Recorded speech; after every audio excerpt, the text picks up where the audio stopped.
Greater Hyderabad municipal corporation ఎన్నికలు సమీపిస్తున్న వేళ ఇక్కడ త్రిముఖ పోటీ నెలకొందని స్పష్టంగా తెలుస్తోంది. అయితే అధికార కాంగ్రెస్ పార్టీ పూర్తి స్థాయిలో తన దృష్టిని గ్రేటర్ పై కేంద్రీకరించింది. ఈసారి ఈ త్రిముఖ పోటీలో కాంగ్రెస్ గెలుస్తుందా అనేది హాట్ టాపిక్ గా మారింది. గతంలో ఈ ప్రాంతంలో ఉన్న తన బలాన్ని తిరిగి తెచ్చుకోవాలని కాంగ్రెస్ పూనుకుంది. ఇందుకోసం గ్రేటర్ పరిధిలో కమిటీలను ఏర్పాటు చేస్తూ పార్టీ నేతలతో వరుస సమావేశాలు నిర్వహిస్తూ పార్టీ కార్యకర్తలను చురుగ్గా మారుస్తుంది. జీహెచ్ఎంసీ పై పట్టు కోసం ముఖ్యమంత్రి రేవంత్ రెడ్డి స్వయంగా రంగంలోకి దిగారు. హైదరాబాద్ ఇన్ఛార్జిగా ఉన్న మంత్రి పొన్నం ప్రభాకర్ నియోజకవర్గాల వారీగా సమీక్షలు నిర్వహిస్తున్నారు. ఇక వర్కింగ్ ప్రెసిడెంట్ జగ్గారెడ్డి కూడా ప్రజాప్రతినిధుల సమస్యలు తెలుసుకుంటూ నివేదికలు తయారు చేసి PCC chief Mahesh Kumar Goud, party వ్యవహారాల ఇన్ఛార్జ్ మీనాక్షి నటరాజన్ కు అందజేశారు. ఒకప్పటి ఉమ్మడి ఆంధ్రప్రదేశ్ లో ముఖ్యంగా 2004-2009 మధ్య వైఎస్ రాజశేఖర రెడ్డి నేతృత్వంలో జీహెచ్ఎంసీలో కాంగ్రెస్ ప్రభావం బలంగా ఉండేది.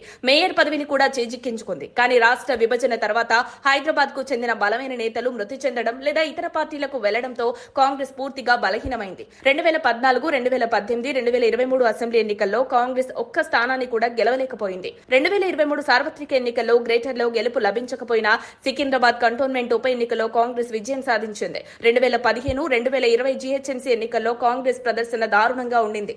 సింగిల్ డిజిట్ లోనే నిలిచింది. 2025 డిసెంబర్ నాటికి ప్రస్తుత జీహెచ్ఎంసీ కౌన్సిల్ గడువు ముగియనుంది. ఈసారి మేయర్ పదవి దక్కించుకోవాలనే లక్ష్యంతో కాంగ్రెస్ ముందుకు సాగుతోంది. ఇప్పటికే బీఆర్ఎస్ కు చెందిన మేయర్, డిప్యూటీ మేయర్లు కాంగ్రెస్ లో చేరగా మరికొంతమంది బీఆర్ఎస్ ఎమ్మెల్యేలు కూడా కాంగ్రెస్ బాట పట్టారు. ఖైరతాబాద్, పటాన్చెర్, రాజేంద్రనగర్ ఎమ్మెల్యేలు కాంగ్రెస్ లో చేరారు. మరోవైపు బీఆర్ఎస్ లో మిగిలిన నేతలపై కూడా కాంగ్రెస్ కన్నేసినట్టు తెలుస్తోంది. ఒకవైపు జీహెచ్ఎంసీ ఎన్నికలకు సిద్దమవుతూనే మరోవైపు సీఎం రేవంత్ రెడ్డి హైదరాబాద్ మహానగర అభివృద్ది పనులను వేగవంతం చేస్తున్నారు.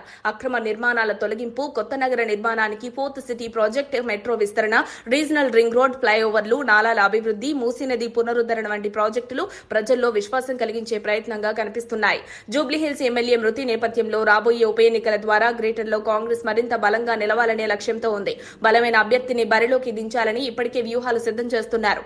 ఒకప్పుడు గ్రేటర్ శాసించిన కాంగ్రెస్ విభజన తర్వాత వెనుకబడిపోయింది. కానీ ఇప్పుడు అధికారంలో ఉండటంతో మరలా పట్టు సాధించేందుకు ప్రయత్నిస్తోంది. అభివృద్ది, రాజకీయ కలిసికట్టుతో ఈసారి గ్రేటర్ లో విజయం సాధించగలదా అనేది తేలాల్సిన ప్రశ్న. టార్గెట్ గ్రేటర్ అని పిలుస్తున్న కాంగ్రెస్ నగర ప్రజల మద్దతును ఎలా సమకూర్చుకుంటుందో చూడాలి. మరిన్ని అప్డేట్స్ కోసం మా కాయ్ టీవీని సబ్స్క్రైబ్ చేసుకోండి. మా వీడియో కనుక మీకు నచ్చినట్లయితే లైక్ చేయండి, షేర్ చేయండి. మీ విలువైన అభిప్రాయాలను కామెంట్ బాక్స్లో తెలియజేయండి.